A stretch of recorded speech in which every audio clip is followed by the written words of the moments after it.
L'apprentissage est au cœur de nos vies et façonne constamment nos interactions avec l'environnement qui nous entoure. Mais que dit la science sur les meilleures méthodes d'apprentissage? Au fait, qu'est-ce que l'apprentissage et pourquoi est-ce important? C'est ce que nous explorons aujourd'hui sous l'angle de la psychologie et des fonctions exécutives. On y va! On se trouve actuellement à Carleton-sur-Mer, au Bloc de l'Est, où on s'en va à la rencontre de Tamara Ouellette, qui est agente de réadaptation au Centre de services René Lévesque. Elle accompagne professeurs et professionnels de l'éducation pour les doter d'outils qui favorisent l'apprentissage des élèves.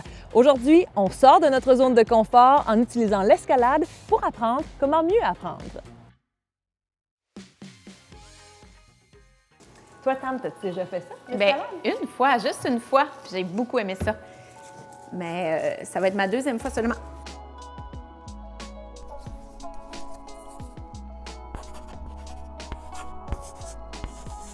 Fait que ce que je dirais de l'apprentissage, c'est que pour moi, c'est un processus en continu. Et plus on est conscient de la complexité d'apprendre, plus on apprend mieux, en fait. Donc, pour moi, l'apprentissage, c'est un amalgame de plusieurs facteurs, des facteurs cognitifs, donc qui sont vraiment propres à notre cerveau, des facteurs personnels qui sont plus émotifs, affectifs, parce que ça aussi intervient dans l'apprentissage, des facteurs qui sont plus environnementaux, dus au contexte, puis des facteurs qui sont clairement pédagogiques, donc des approches qu'on nous offre pour nous transmettre, en fait, pour nous encourager ou pour nous envoyer des connaissances.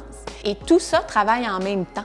Avoir une position apprenante dans la vie, pour moi, c'est le plus bel outil pour se développer puis devenir la meilleure version de nous-mêmes. Ah, j'aime tellement ça. Bien, une cible, en fait, c'est une intention. Avoir une intention claire, c'est déjà un premier pas. Et l'inhibition, c'est la capacité d'un être humain ou d'un cerveau à faire stop, pour s'arrêter, pour arrêter son corps, par exemple, mais aussi à faire stop mentalement pour inhiber des informations parasites. Et en 2020, avec toutes nos petites bidules technologiques, c'est un défi. Et moi, je m'inspire beaucoup des travaux de Jean-Philippe Lachaud, qui est chercheur en neurosciences cognitives, directeur d'un institut de recherche à Lyon. Puis lui, il a dit clairement que c'est comme un magasin de bonbons qu'on s'empifferait, on aurait la bouche grande ouverte, puis on s'empifferait, puis on n'a pas appris à prioriser puis à sélectionner parmi toute cette masse-là ce qui est vraiment important. Je présume que c'est Guillaume.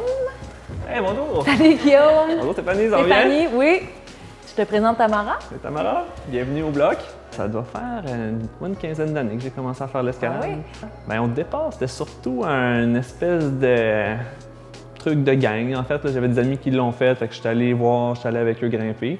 Et on devient un peu comme accro là, à l'escalade. Dans le fond, on commence à grimper puis on veut toujours aller plus haut, faire une voie plus difficile. Après avoir grimpé à l'intérieur, mais là, il y a une nouvelle étape qui s'ouvre à toi qui est d'aller grimper à l'extérieur. Fait que c'est comme une grosse motivation de s'entraîner à l'intérieur en escalade pour aller à l'extérieur voir des super beaux paysages dans les montagnes, etc. C'est quoi les plus grands défis devant lesquels te mettre l'escalade finalement? Bien, c'est quand même des belles leçons d'humilité, là, je te dirais, parce qu'on vient vite au bout de nos capacités, surtout quand on en fait moins souvent, parce qu'il y a toujours une voie plus difficile, il y a toujours des gens qui sont plus forts.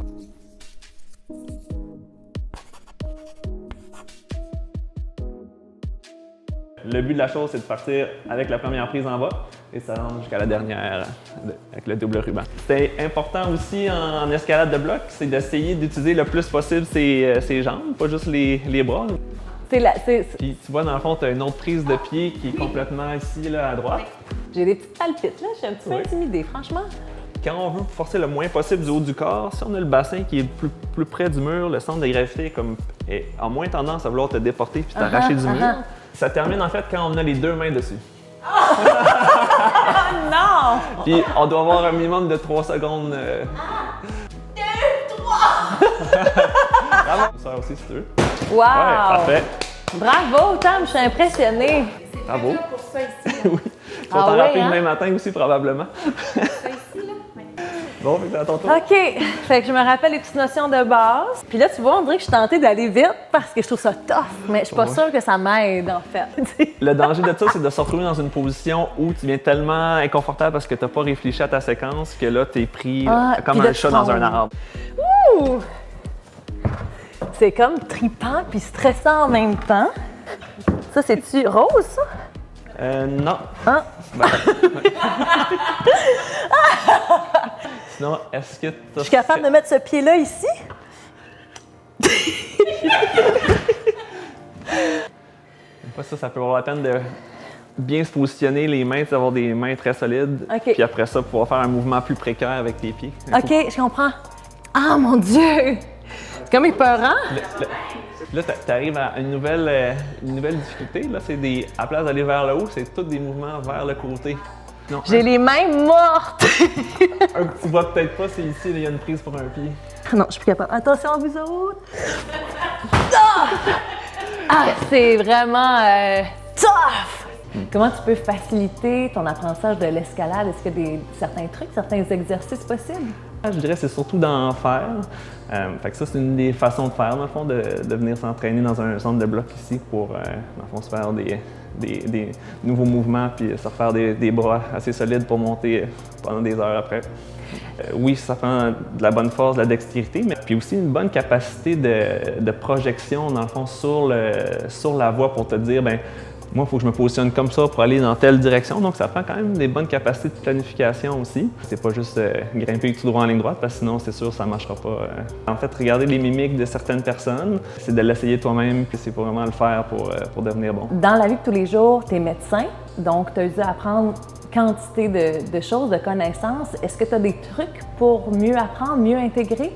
Si j'apprends à réanimer quelqu'un, mais je m'imagine en train de le faire avec les étapes que ça prend pour arriver à mon but. Est-ce que tu fais un peu la même chose en escalade, justement? Est-ce que tu visualises à faire certains parcours, certaines voies avant? Je regarde les prises sont où, puis même physiquement dans l'espace, je me dis, OK, je pourrais me positionner comme ça. Tu sais, je fais vraiment les mouvements avant d'être sur le mur. Fait que c'est comme une pré-escalade. Je vais essayer d'intégrer ça avant ma prochaine montée. Oui, je te le conseille.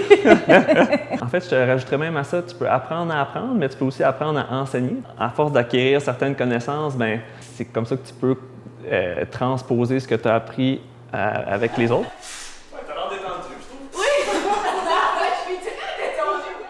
Les fonctions exécutives dans les neurosciences, ce sont des capacités de base qui sont incluses dans le cerveau qui nous permettent de bien apprendre. Elles sont au nombre de 4, mais elles nous permettent vraiment d'intégrer un apprentissage. Donc, c'est l'inhibition, la capacité à faire stop, la capacité à planifier, organiser. Tout à l'heure, quand Guillaume parlait de se visualiser, il a parlé même de planification en escalade. C'en était vraiment un très bel exemple, planifier, organiser.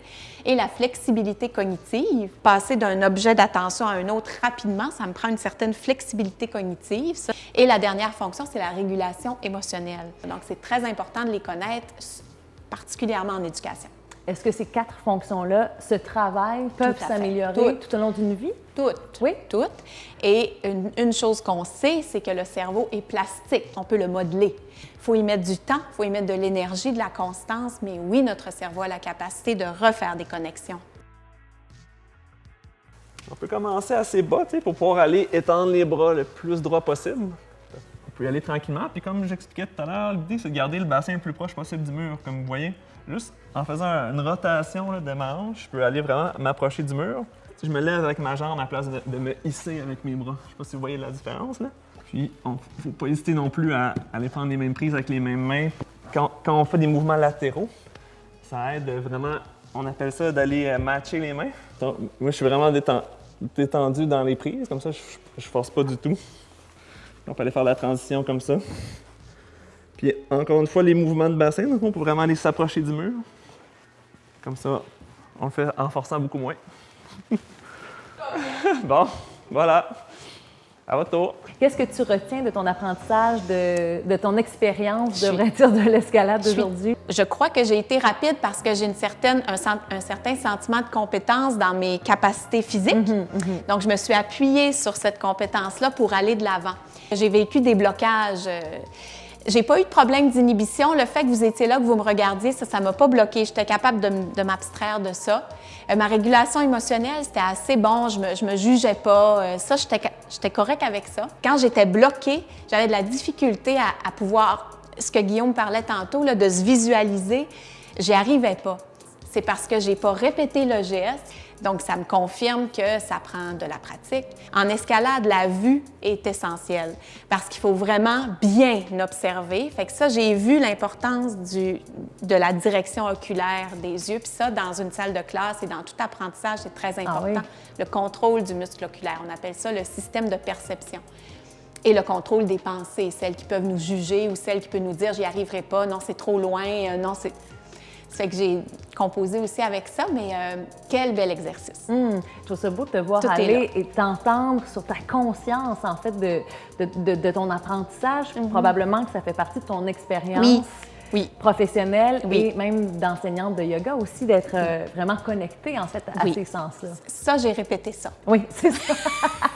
Ça, je le répète à chaque jour. Fait que ce qui fait que je suis à l'aise pour le transmettre. Comme Guillaume disait, à un moment donné, un apprenant peut devenir un enseignant bien, parce qu'on a intégré certaines connaissances. Puis, c'est clair pour moi que les neurosciences et l'éducation, il faut que ça se connecte de plus en plus dans les années à venir. Fait qu'apprendre à apprendre, est-ce que c'est conscientiser notre apprentissage? Peut-être, oui. Une bonne façon d'améliorer, c'est d'avoir un modèle. Et je trouvais ça intéressant qu'on se soit lancé, toi et moi. Tu sais, on en avait fait juste une fois toutes les deux, fait que c'était très peu d'expérience. Ce que Guillaume est venu faire après pour moi, ça m'a permis de revoir parce qu'il a repris la même trajectoire, fait que ça m'a permis de revoir notre trajectoire en ayant un modèle. Puis ce qui était vraiment intéressant, c'est que pendant que Guillaume faisait sa trajectoire, il expliquait qu'est-ce qu'il faisait. Ça fait que coller des mots à l'expérience, bien, c'est sûr que nécessairement, ça donne une nouvelle entrée. Et ça nous fait réaliser aussi à quel point on est plus réceptif à l'apprentissage quand on a eu nous-mêmes la difficulté. oui. Peut-être qu'on n'aurait pas vu tout ça aller en n'ayant pas nous-mêmes grimpé et roché en bon québécois. Tout à fait. Et les problèmes de motivation au scolaire à l'école viennent d'un problème d'activation la plupart du temps. Ah oui? On peut, à ce moment-là, cibler les zones d'intérêt. Et on va aller renforcer son activation dans la zone où il est plus physique. Okay. Comme par exemple, on pourrait l'amener ici, ce jeune-là, pour y faire un processus d'activation à l'escalade qui est physique, puis après, on fait le transfert. Vraiment, quand les jeunes prennent conscience, c'est déjà 80% du travail de fait. Puis c'est le temps qu'on ne prend pas des fois. Ce que j'ai raconté, là, les neurosciences, tout ça, est-ce que tu vois des liens avec ton apprentissage de l'escalade? Ça peut être intimidant de dire « il faut que je me rende jusqu'en haut là ». Fait que, on essaie peut-être un peu de décortiquer le trajet là, pour que ce soit moins intimidant, justement, peut-être d'y aller plus en étapes. Ce qui va faire que l'élève va être non engagé ou qui ne commencera même pas la tâche, c'est qu'il la voit trop grosse. Puis il nous suggère d'y aller en micro-mission, en objectifs clairs, concrets et courts dans le temps.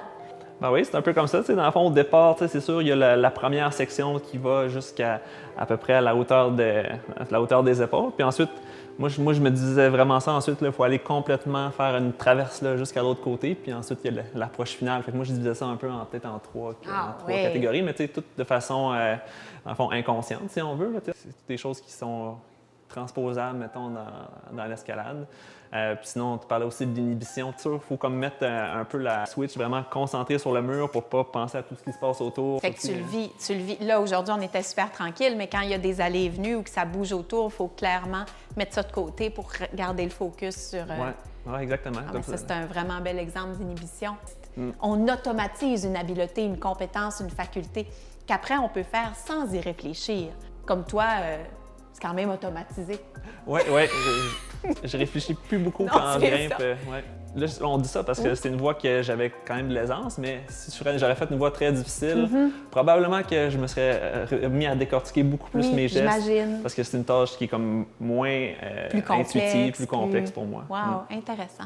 Franchement, j'ai adoré notre journée au Bloc de l'Est. Une première visite, certainement pas une dernière. Et j'ai vraiment aimé aussi échanger avec une professionnelle de l'apprentissage, se voir aller, comme on dit, réaliser toutes les composantes qui sont inhérentes à notre façon d'apprendre. Bref, ça m'a donné envie de retourner grimper. Ciao!